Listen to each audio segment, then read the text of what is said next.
Mike AD, and this is the Delta League Podcast, Week 11. Delta League, the only sport which 3 teams play at the same time. And we're going to get right to the action. We're going to start in Boston, where the Revolution play host to the Atlanta Inferno and the LA Fallen Angels. And in this one, Atlanta wins again, 21. Boston 17. Los Angeles also 17. Atlanta player Indigo Bard came out to the media and criticized the team for going forward with the games a few weeks back. Although the team let her know that it wasn't their decision, she let them know that if anyone else dies, she's not showing up, period. There was a massive fight in the stands. I mean, a whole section was going at it. This apparently got started by a heckler, which turned into throwing drinks, then shoves, punches, and eventually a full-on melee. 20 fans were arrested, and the game was delayed by 1 hour. You don't even have to check to see what city this game was played in. Boston. Los Angeles players DeFreddy Endler, Lalo Celli, and Nicky Ernest got yellow carded in this game. Perhaps this new rough edge is what the Fallen Angels need, because it wasn't working before. More like falling in the standings, Angels. Then DeFreddy Endler, as if making up for 10 weeks of ineffectual play, headshots Boston assistant captain Dudley Kashdan, seeing how fast one guy can get thrown out of a game. So, for Boston, leading the way, Kobe Dominguez and Dharma Divine, 3 goals each. For Atlanta, it was Indigo Bard and Jeff Septimus, 4 goals each. And for the Fallen Angels, it was Frank Viano and Marty Hagar, 4 goals each. And in the end, Atlanta gets the 4 points. Boston, 1 point. Los Angeles, also 1 point. Let's move on now to Memphis, where the Pharaohs play host to the Detroit Rock and the Vancouver Orcas, and in this one, Memphis wins it. Memphis 21, Vancouver 18, Detroit 14. Vancouver player Ravi Cutter wants to be traded. He went to the general manager's office with that demand this week. Apparently, he has family in the greater Toronto area, and he's really missing being far from home, and said, although I love this team and my teammates, he'd love to be traded closer to home. The general manager, Marco Principe, said, a player like Cutter is a marquee talent, and if I can't get what he's worth in return, he won't make the deal. If the trade can't be made in October, it will have to be made during the off-season. Cutter said he respects that, and he will continue to give 100%. Now, the game was delayed 45 minutes due to another Trump protest. Jesus, these Trump protests are following the Vancouver team all over the country. Now, EMS paramedic Detroit player Jack If knocked out a tooth from Vancouver forward Baba Sheikh, sending a nice stream of blood down that white jersey, earning himself a beautiful yellow card. Now, Vancouver captain Jonathan Monopoly got yellow carded in this game because although he was scratched due to an ankle that he rolled in practice, but he got involved on the court. And as a result, you get the door to room 101. Gonzo. Now, keeps getting worse for the Orcas because Jerome Jalbert tore his ACL, and that is 15 weeks dead. Season over. For the Memphis Pharaohs, leading the way, it was Gerard Sredell with 7 goals. For the Rock, it was Rad Marnane and Jack Ith with 4 goals each. And for the Orcas, it was Jerome Jalbert with 6 goals. And in the end, Memphis gets the 4 points. Vancouver, 2 points. Detroit, 0. Let's move on now to Dallas, where the Lone Stars host the Miami Vortex and the Salt Lake City Sting. And in this game, Dallas wins it. Dallas 35, Salt Lake City 26, Miami 13. This week, Kyle Rufus, also known as the Dallas Lone Star mascot, the Loney Cowboy, is in hot water this week, as reports say he sexually harassed the cheerleaders and flashed his junk at them. Knowing the commissioner, I think this is the last we'll see of the Loney Cowboy. Salt Lake City player Moore Scudder, who is on the shelf for at least the playoffs, must be hyperventilating a little too much nitrous oxide because he's blaming his team's performance this year on ball inflation due to, guess what?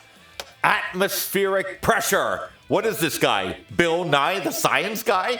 I think his leg wasn't the only thing that was broken. Now, a group of fans came out and demanded Miami Vortex player Bob Nyhan to be traded. No particular reason given. Now, turns out that it is a bot picking random players' names and demand that they be traded out of town. If the bot should pick anyone, it should be Griffin Bricker. That trade has been catastrophic for Philadelphia. Now, Miami player Jill Falsey, who was a healthy scratch in this game, got onto the court to dispute a call with the official and stepped on the zebra's tail. Ref took exception, so she goes into the cone of silence for a week. Word is the team is requesting a league review of this call.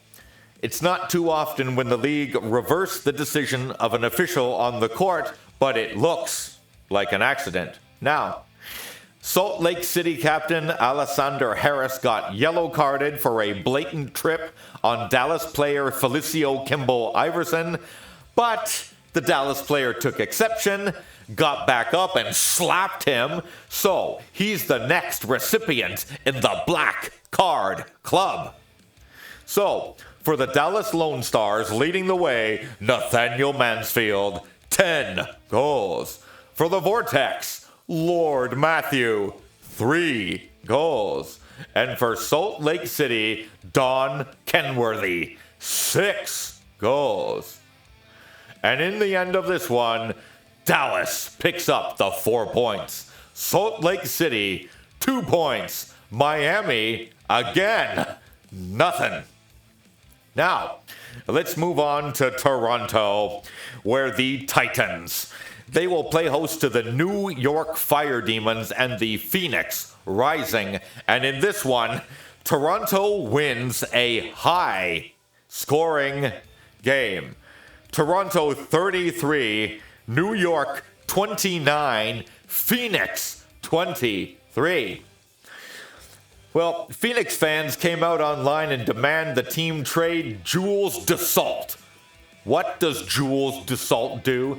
He posterizes Lyles Houston and Sancho Pastore. I mean, spectacular. When Phoenix received a bench minor in this game for an excessive celebration of the goal, he just vaulted over two guys. Absolutely ridiculous. Goal of the freaking year. The whole team got into an extended celebration, so they're going to be getting a bill in the mail for this one. Now, let me tell you, they must have been happy to be alive because the team got into a bus accident on the way to the arena, and I thought they were going to say a traffic jam because Toronto traffic equals bullshit. Now, New York player Brianne Gu got yellow carded in this game after getting into a verbal altercation with a fan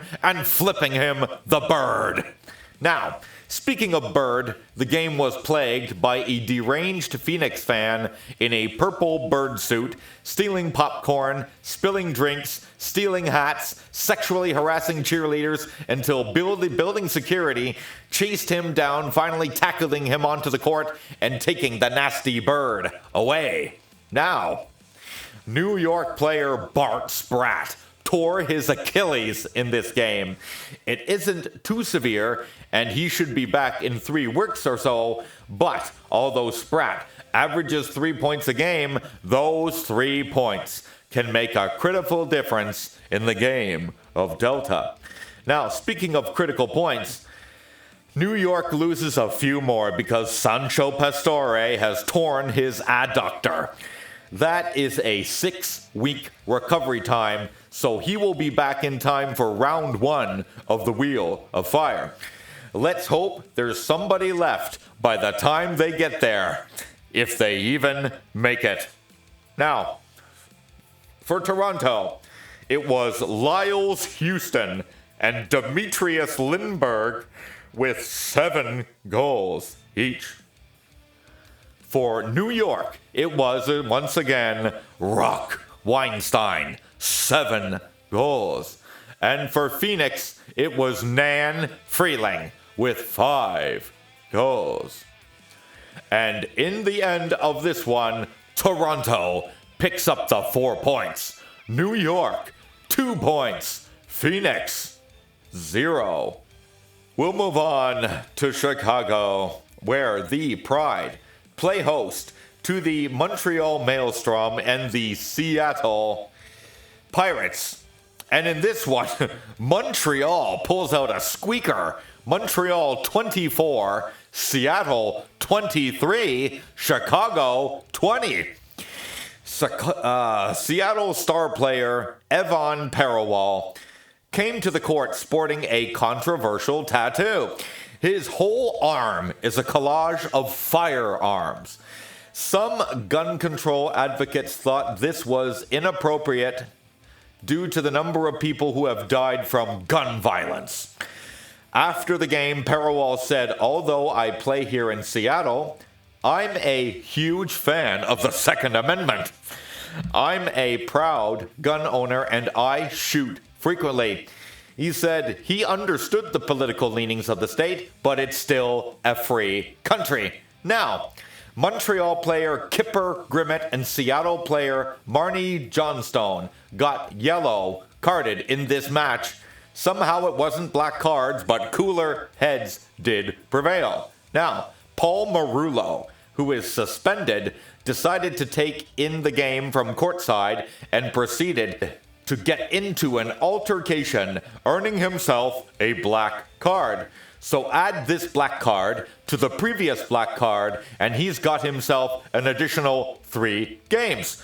Chicago is going to need a backhoe to dig themselves out of the hole that they've dug for themselves.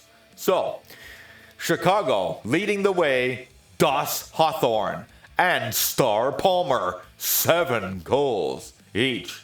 For the Maelstrom, it was once again Angela Carlucci, 5 goals. And for the Pirates, Lori Moss, 7 goals. And in the end of this one, Montreal gets the 4 points. Seattle, 2 points. Chicago, deep dish pizza, 0. Now, let's move on now to Washington, where the Power are playing host to the Philadelphia Shred and the Denver Sky. And in this one, Washington wins again. Washington 23, Denver 13, Philadelphia 11. Phoenix player Tully Sykes got the black card in this one for using a racial slur on Philadelphia player Guido Nagaran. It's been a few weeks since we've had a penalty for racism. I guess he thought the commissioner was asleep. There he goes, right to the sin bin. Now, for Washington, leading the way, Chevy Colella, 5 goals. For Philadelphia, it was Jermaine Jardetsky, 3 goals. And for the Denver Sky, Vince Howitt, 4 goals. And in the end of this one, Washington gets the 4 points. Denver, 2 points. Philadelphia Shred, nothing. Let's move on now to the standings. In first place, look, what a surprise. Seattle, 38 points. Then Memphis, 32 points. Toronto, 31 points. New York and Vancouver, 30 points. Dallas, 27 points. Atlanta, 26 points. Phoenix, 24 points. Montreal, 23 points. And the playoff line is drawn there. Following close behind, Washington and Los Angeles, 19 points each. Chicago, 18 points. Salt Lake City and Detroit, 16 points. Boston, 15 points. Philadelphia, 14 points. Denver, looking to somehow escape 17th place, 13 points. And Miami, 5 points. On to the scoring lead. Now, Evan Parawal, Seattle, 53 goals. Vladimir Millet, Seattle, 51 goals. Laurie Moss, Seattle, 48 goals. Nathaniel Mansfield, Dallas, 47 goals. Nan Freeling from Phoenix, 46 goals. Stefan Greiss from Montreal, 44 goals. Lyles Houston, Toronto. And Demetrius Lindbergh, Toronto. And Rhino Montalban, New York, 43 goals each. Star Palmer, Chicago, 42 goals. And Angela Carlucci, 41 goals. And Chip Chiozzi, 40 goals. Now, we're going to move on to the league news. Just in, New York coach Mohamed Taravainen has quit. Word is his family life has become worse recently and he needs time with his family back in Finland. Totally understandable, but that's the second coach this team has lost this year. Word is assistant coach Miki Zuccaro will be taking over for the remainder of the season when a new coach will be found. Now, breaking news out of Toronto, Canada, Phoenix Rising Star player Nan Freeling has been arrested. Word is they were waiting for him at the airport where the Rising were making their flight back to Phoenix. And they took Freeling away in cuffs. This looks serious. We'll try to keep you updated as to the charges as soon as we have anything on this case whatsoever. Now, Miami captain Randy Magnuson has been relieved of the captaincy. Apparently, after the game today, he went into the general manager's suite and demanded to be traded. Well, I wouldn't want to be steering the Titanic either. As a result, they have named assistant captain Jamie Gilmore the captain of the team. Next week's trade deadline is looking better and better. Now, let's move on to the mailbag. Matty V, very interested in the potential trades coming in around 10 days' time. Which players are you interested in changing teams? Really interested in a revitalized Tokyo Kortalewi. Wherever he lands, he's going to be a player that is going to have a major impact almost immediately. Unfortunately, his move will have to be in the off-season because he's currently injured, and injured players can't be traded. Now, former Montreal captain Kipper Grimmett, sans Montreal media, should be interesting. Former Miami captain Randy Magnuson, tell me he doesn't have the most badass name in Delta League, Randy Magnuson.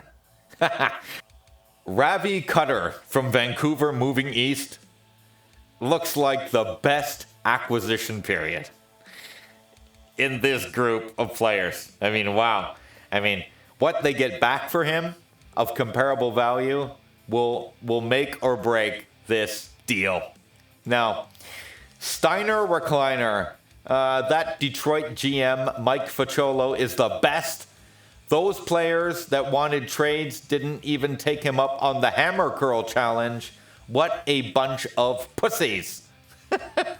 I don't think God could beat Mike Facciolo at hammy curls. Best to keep their mouths shut, lest their lack of testosterone do the talking for them. This could easily be a case of reverse psychology. Facciolo trying to get the most out of his players by putting the fear of God into them before shuffling them out of town. Now, Amy, very proud of the women this year in Delta League. I'm sure any doubters as to the ferocity of these ladies has been absolutely squelched by their performance thus far. Who wrote that? You should be writing this podcast. Holy moly. Well done. What a great sentence that was. I couldn't have said this any better. We've got Lori Moss on Seattle. She's like the number 3 goal scorer in the league. We got Carol Cavadon. An unfortunate injury, no doubt, but one of the league's best players. Angela Carlucci from Montreal, bald head and all, crazy. Argenta Mignani from Detroit. Tell me somebody that's going to mess with her. Star Palmer in Chicago. I mean, she's one of the only players holding that team together. Gabrielle Davignon from Phoenix. Her talent is undeniable. I think even next year we may see a woman as a captain of a Delta League team. I'm serious. Now, Real TJ. A tackle through the scorekeeper's table. Is this Delta League or WWE? So Bush League. Unfortunately for Enrique Hubacek, he'll be out for some time. But seriously, tell me, when that guy went flying through the scorekeeper's table and pieces of table and sweat went flying, don't tell me you didn't say, holy fuck, was that awesome. I rest my case. And I'm looking here, and I don't see an email from @RealPiero this week. Perhaps he drowned in cash. Now, on to next week's games and predictions. We'll have the Montreal Maelstrom playing host to the LA Fallen Angels and the New York Fire Demons. Last week, Montreal beat Seattle. But consistency has been this team's Achilles heel. LA has been a lot better recently, and New York has returned to form. Despite being in 4th place, New York is on their 3rd coach this season. I'm not going to make any picks here, except that this one is going to be very tight. Now, Memphis will now host the Vancouver Orcas and the Seattle Pirates. This game contains 3 out of the best 5 teams in Delta League this year. So this looks to be an epic battle for supremacy. Going into this game, neither team has been at their best. Vancouver has lost Carol Cavadan and Jerome Jalbert. Memphis has won several games this season, and some they didn't even deserve to, and Seattle has been missing players for weeks, and the difference being that the Pirates seem to thrive on this type of adversity. So, any points you pick up here are at a premium, because there is no better way to catch up to the premier team by beating them outright. If Seattle wins this game, they'll all but run away with the lead, and I think they'll win. Now, let's move on to Chicago, where the Pride will host Salt Lake City and Denver. Chicago is a team that has been plagued for half the season by injuries, retirements, and player suspensions. Despite this, the Pride have the potential to put up a shitload of points. Then we have Denver, who may have won the only game they're going to win last week, and Salt Lake City, who is going to need an act of God to come out of this with 4 points. I'm going to take Chicago anyway because they're due for a little love from the gods. Now, on to Toronto, where the Titans will host Phoenix and Dallas. Expect this one to be a high-scoring affair. Phoenix lost last week, and they put up 23 points in a third-place finish. When Toronto is uninjured, as they are this week, they have the potential to cause major damage. Phoenix just lost their player to an arrest for God knows what crimes, so I'm taking the Titans with a tight spread.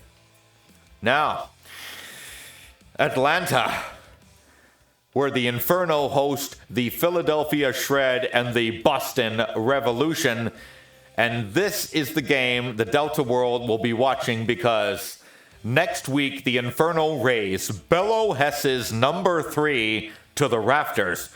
Good news is they've got some pretty sad sack competition in the Revolution team, who's gone from bad to worse, and Philly, who's inexplicably fallen off a cliff. I'm taking ATL for the emotional win.